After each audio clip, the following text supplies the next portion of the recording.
New slasher stream got the lady from Cujo. I was like, wow, what's she been up to all these years?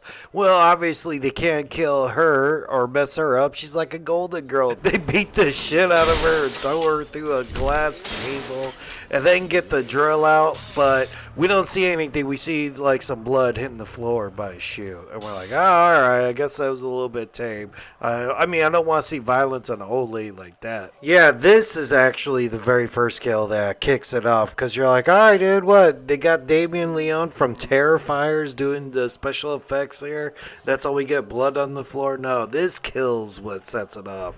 This muscle man gets all the best kills. This dude, like Uber Jason or something, the actual scary one on the bunch. You know, this guy's just a worker, maintenance on a machine, and headbutts his head like it's a turnbuckle, and out comes his eye.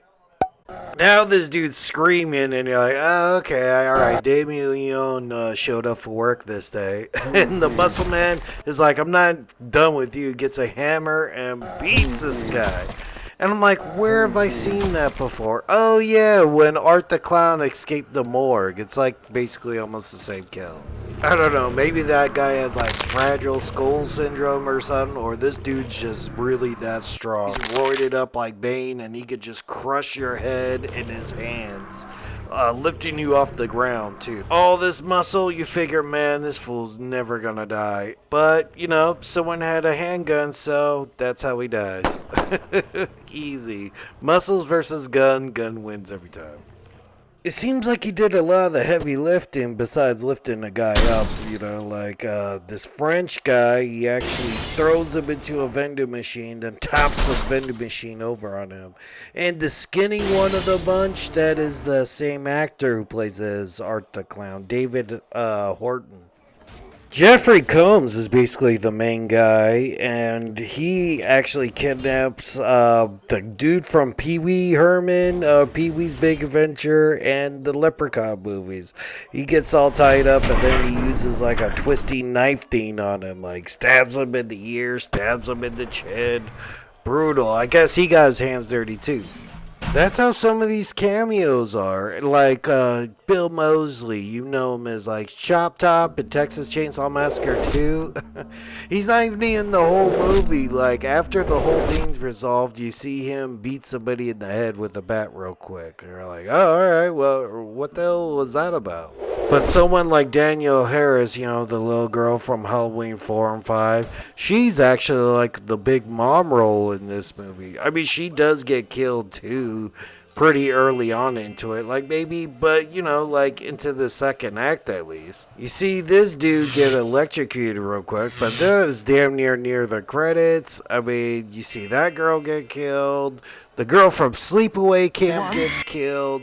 Then there's this honeymoon suite couple. She gets to run around naked for a bit, so there is some nudity in here too. Run down the hallway like American Psycho, all naked. The guy was in good shape too, and he got like drowned by this skinny guy, Art the Clown. Like, no, I don't think so. Unless that fool has like super strength that we don't know about. But out of all the bad guys, what, the 4 of them or something like that, I would take my chances fighting this dude and beat his ass. And what, he killed that guy with like a tic-tac-toe thing, just blah, blah, blah, X's across. And shit. He ended up getting lit on fire and killed, but I think he might have popped up at the end like he actually survived on like a hospital gurney. I'm not sure. It feels like they want to make a sequel, and they want him to come back, man. You gotta use Art the Clown. Even him being lit on fire, like, alright, fine. Wow, he got bigger muscles out of nowhere, obvious fire suit. And one of the killers was really busty and in pretty good shape, man. She was throwing like spinning kicks and everything. She got like stabbed in the neck with like a corkscrew. And number 1 actually got killed off screen, and the dad wore the suit to blend in as one of the killers. The 2 main good guys of this was a dad looking for his daughter who ran off, who had a small kid, and this black LAPD detective guy. From It, the TV show, he's the guy who stayed back in town. He's the one who actually was like a mole, and he got killed by Jeffrey Combs. And then the father actually defeated almost everybody, beat up Jeffrey Combs, and then the daughter comes back and stabs the father, so the father dies. Stabbed on accident. He was still dressed up as player one, so she thought she was saving the day, but she fucked up. Then Jeffrey Combs fights with the daughter. The daughter chops his head off, and there you go. Last survivors was the girl and the boy. And the girl did deserve to be the final girl, dude. The dad did all the work. Then, if you're waiting for Tony Todd, that's when he lights a car on fire and makes his 20 grand, whatever they decide to pay him. Same thing with Tim Curry. He sits in a chair, and it's like, oh, I guess they're doing stream twos, maybe. Hopefully, crowdfunded.